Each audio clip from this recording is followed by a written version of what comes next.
Welcome back, everyone, to Season 3, Episode 10 of the Inside the Woods podcast, a Valley News show where every week we have been giving you an inside look at Dartmouth Big Green football as they make their way through the 2025 season. I'm your host, Mike Coughlin. Just like our 8th episode, recent events call for a special interview.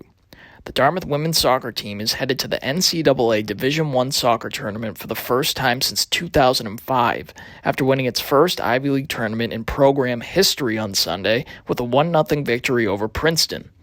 In recognition of these accomplishments, we have Stephanie Lathrop on the show, one of the key cogs in the machine that has been the Dartmouth Big Green this season.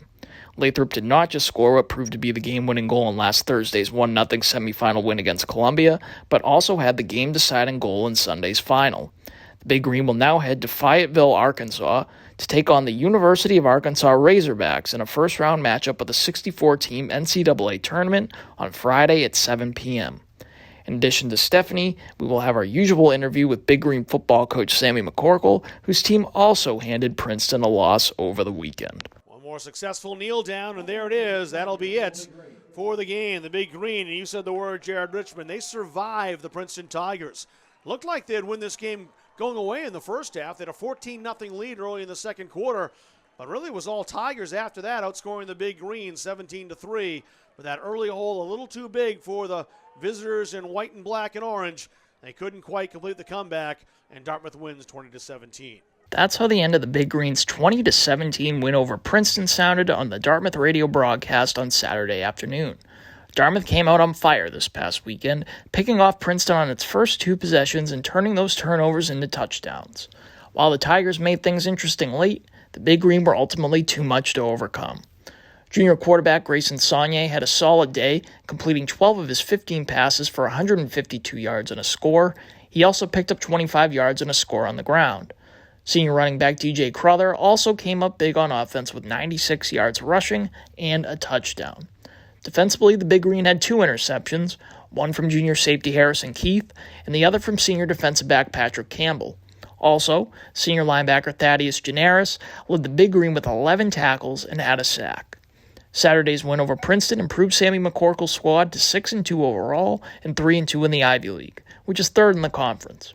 This weekend, the Big Green play host to Cornell, who was 4-4 overall, also 3-2 in the Ivy, and winners of 4 in a row, coming off a victory over Penn this past weekend. The Dartmouth and Big Red battle is set for 1 p.m. on Saturday in what is Dartmouth's final home game of the regular season. With all that said, let's get to our interview with Stephanie. Joining me on the show is sophomore forward Stephanie Lathrop. Stephanie notched what proved to be the game-winning goal in both the semifinal and final en route to the Big Green's first Ivy League tournament win and was named the tournament's most outstanding player for her efforts. Hi, Stephanie. Thanks for coming on the show. Hi. Thank you for having me. So, as I mentioned in your introduction, you came up huge for your team in the 2 biggest games of the season. Could you talk about how it feels to have had success at such key moments? Yeah, this team has worked really hard, so I think all the success comes from what this team has put in to this whole entire season. It's just really exciting, though. Winning a championship for this team and for this school, there's no other feeling I can describe it.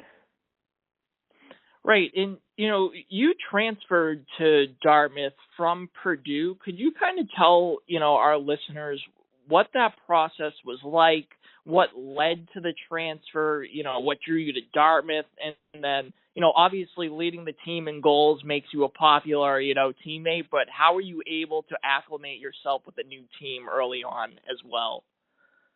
Yeah, so at Purdue, it just really wasn't the right fit for me. Didn't play much, really wasn't a prominent member on the, playing time at all or anything. And then, going into the portal, I just wanted somewhere that I could be valued both on the field and in school. So I knew I wanted to go to a high academic school and be surrounded by people who really cared about academics as well.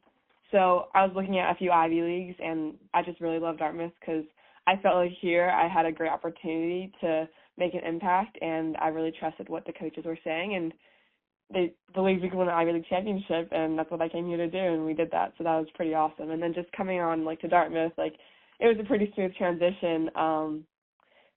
was able to just be confident and like show my character early on, and just I've really gotten really close to my team this whole season, so that's been awesome, and really couldn't have asked for a better experience.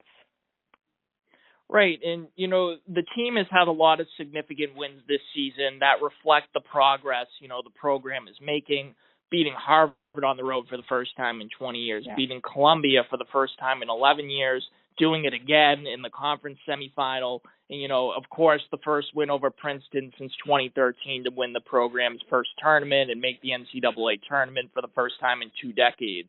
What do you think it is about this squad that has made this type of success possible? I think it's a lot of different things. I think first of all, like there's a core member on this team, like the seniors and Kelly, who's a 5th year.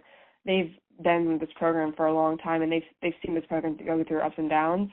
So I think just having them at the core, and like they really have led us to this all. So that's the most important thing first of all. But then also just with the youth on our team, we all have a really big drive to do the best we can and win games. So between the mix of us, like the upperclassmen and the new people, and the people that were like not as like didn't have as big of a role last year, like we all just like had like a huge drive to come together. And I think the most important thing about this team is that we all like really care for each other. So that's kind of been the biggest thing throughout this season, is the culture we have on our team and how that's led us to win big games. Right. You guys play Arkansas in the first round. The Razorbacks will probably be the best team you've faced this season so far. What has the vibe been like around the team as you're preparing, and what do you think the keys to victory will be? Yeah, I mean, I think it's going to be a great matchup. Arkansas is a great team, been one of the best teams in the nation for the last 10 years. I think we're all really excited. We get to play at a really cool environment in Fayetteville, Arkansas, so it's going to be really awesome with tons of fans that will come out to the game. I think just focusing on ourselves, though, is what's going to help us. Yes, they've been good. So are we, though. So, we can really just come in with playing our game, focusing on ourselves, and I think we'll have success. Right, and then finally, we like to ask this when we have, athletes on the show. Could you tell us a little bit about what you're studying at Dartmouth and what you're hoping to pursue, after graduation? Yes, I'm studying engineering, probably mechanical engineering. I'm still a little bit undecided, but hopefully after graduation I can play pro for a couple of years and then go into some type of engineering job. I love math, so something engineering related. I don't know exactly what. I'm still only a sophomore, so right. I don't know. We'll see. All right. Well, perfect. Thank you again very much for joining the show, Stephanie. I appreciate it, and I wish you and the squad luck on Friday. Thank you so much for having me. As usual, let's go inside the numbers on Dartmouth's matchup this weekend against Cornell. The Big Green and the Big Red have been going back and forth in the win column in recent memory. The winner of this matchup has alternated every game since 2018, with the Big Red getting the best of the Big Green most recently, 39-22 in Ithaca, New York last season. However, Dartmouth holds an advantage in the all-time series with a record of 63-43-1. The offenses for each squad are in the same ballpark statistically speaking. Dartmouth is ranked 54th in the nation in scoring offense, averaging about 26 points per game, while Cornell is ranked 79th, averaging 23 points per game.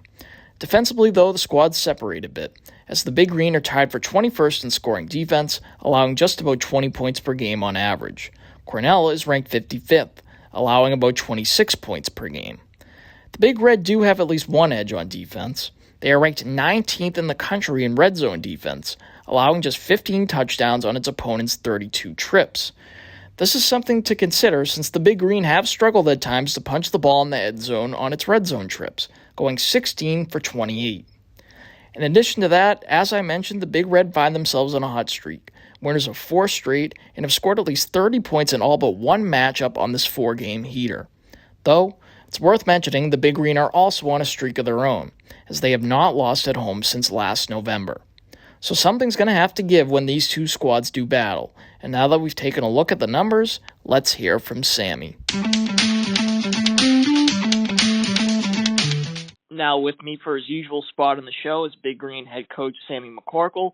Sammy's squad picked up its fourth win at home this season with its victory against Princeton, and will have the opportunity to close out the regular season unbeaten at home when they welcome Cornell to town on Saturday. Hey, Sammy, thanks for coming on the show. Hey, Mike, it's great to be on.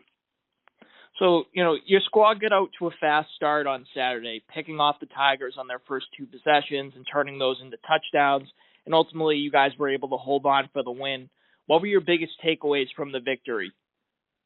Well, I was really happy the way the guys came out fast, came out early in attack mode, and jumped on Princeton early there. And I thought the effort, very impressed with the effort the entire football game. But just really, really impressed the way the guys came out prepared, ready to play. Right, and, you had mentioned kind of, starting fast, especially coming off the tough loss to Harvard and, where you guys, didn't start as fast. How happy were you with your guys' ability to, shake off that tough game and kind of come out and execute a better start? That was good. That was our main focus, all week in practice as we were preparing for Princeton. And, we just knew that, Princeton, just looking at the, breaking them down of, points they score per quarter, they're a fast start team all season. So we knew we had to be ready to match that early in the game and not allow them the opportunity to jump ahead. And we didn't want to play catch up. We wanted them to have to play catch up, and that's what we did. Right, and one of the interceptions against Princeton that I mentioned was from junior safety Harrison Keith. Harrison is tied for the most interceptions in the Ivy, along with senior defensive back Sean Williams with 4 apiece. What have those two players meant to your team's defense this season? No, they complement each other really well back there in the secondary. Just both very good football players, very savvy guys, and but having be able to have both those guys back there who can really cover a lot of ground and make plays for us. And I think just the confidence that both of those guys bring to the field and bring to our defense. And I'm just really proud of the way Harrison has really stepped up this season. Sean's a veteran who's been doing that a long time for us. But it's been great to have Harrison really, really taking that leadership role in the secondary and making plays. And we're going to need that going forward. Right, and I mentioned it during the introduction. Your team's unbeaten at home this season with an opportunity to stay that way against Cornell. What do you tell your team about defending home turf, and what do you think makes playing at Memorial Field a tough place, for opponents? I tell you really don't have to tell them much. I mean, they obviously they take a lot of pride in playing here, playing at home, and playing at Buddy Teven Stadium, and they take a lot of pride in it. And it's important to them, and to be able to play in front of your home crowd and your fellow students, and the way they go out and the way they've performed this year, it's been impressive. And they're excited. They're excited to have it be the last home game, maybe the last home game for our seniors, and last opportunity for them to go out there and perform. And I know our guys are super excited to go out there and play our best. Finally, the Big Red enters Saturday's game on a 4-game winning streak. What kind of challenges does Cornell present, and what are you expecting from them on both sides of the ball come kickoff time? Yeah, I mean, they're on a roll. Won 4 straight games. You can tell they've really kind of figured out who they are as a football team, offensively and defensively. And, they've got a quarterback they've settled in on, and he's on a roll. He does a really good job. They're a very balanced offense. They show that they can run the football when they need to, and they can throw it around the field when they need to. And they do a really good job of really the ball possession, controlling the clock, controlling the time. And defensively, they've always been an athletic defense, a physical defense. They fly around. They play with great effort. And they've got good players at every single position. So it'll be a huge challenge for us. It's going to be it's going to be a physical game.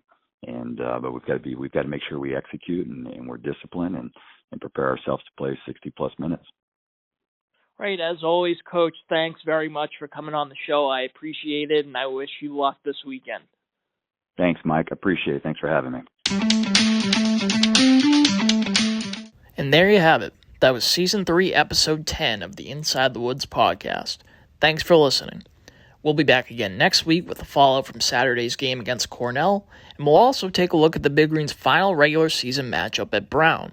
If you have a question for Sammy, email sports@v, as in valley, news.com. That's sports@vnews.com. Emails there will give you the chance to have Coach answer your question on the next podcast.